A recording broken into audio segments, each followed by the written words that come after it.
26 દિવસ બાદ આખરે મરીન ઇમરજન્સી રિસ્પોન્સ સેન્ટરની ટીમને ટેન્કરને નીચેથી ઊંચું કરવામાં સફળતા મળી છે અને ટૂંક સમયમાં ટેન્કરને બહાર નીકાળી લેવામાં આવશે.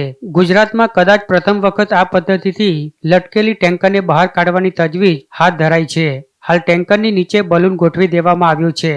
ટેન્કરને લોખંડના 900 મીટર લાંબા કેબલોથી ખેંચવામાં આવશે. તે માટે હાઇડ્રોલિક સિસ્ટમ સાથે કેબલોને જોડવામાં આવ્યા છે અને 900 મીટર દૂર એપ્રોચ રોડ પર બનાવેલા કંટ્રોલ રૂમમાંથી આ સમગ્ર ઓપરેશનનું સંચાલન કરવામાં આવી રહ્યું છે. ટેન્કરને ઉતારવા માટે પોરબંદરની મરીન ઇમરજન્સી રિસ્પોન્સ સેન્ટરની ટીમ દ્વારા આ ઓપરેશન હાથ ધરવામાં આવ્યું છે અને 40 કરતા વધુ સભ્યોની ટીમ ગંભીરા બ્રિજ પર ખડેપગે કામગીરી કરી રહી છે.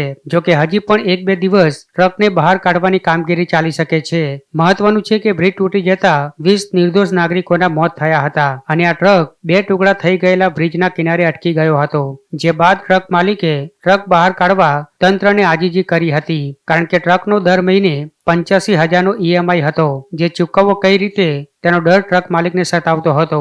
જે બાદ મુખ્યમંત્રીએ આણંદ કલેક્ટરને આ ટ્રકને નીચે ઉતારવાની જવાબદારી સોંપી હતી. જે બાદ આ ટ્રક નીચે ઉતારવા પોરબંદરની વિશ્વકર્મા મરીન કંપનીને કોન્ટ્રાક્ટ આપવામાં આવ્યો હતો અને 5 દિવસથી પ્લાનિંગ કરી આ ટ્રક નીચે ઉતારવા મથામણ કરતા હતા. ત્યારે આખરે કેપ્સ્યુલ બલૂન ટેકનોલોજીનો ઉપયોગ કરી આ ટેન્કરને બહાર કાઢવા તજવીજ હાથ ધરાઈ હતી. ત્યારે 5 દિવસ બાદ પોરબંદરની મરીન ઇમરજન્સી રિસ્પોન્સ સેન્ટરની ટીમને ટેન્કરને નીચેથી ઊંચું કરવામાં સફળતા મળી છે.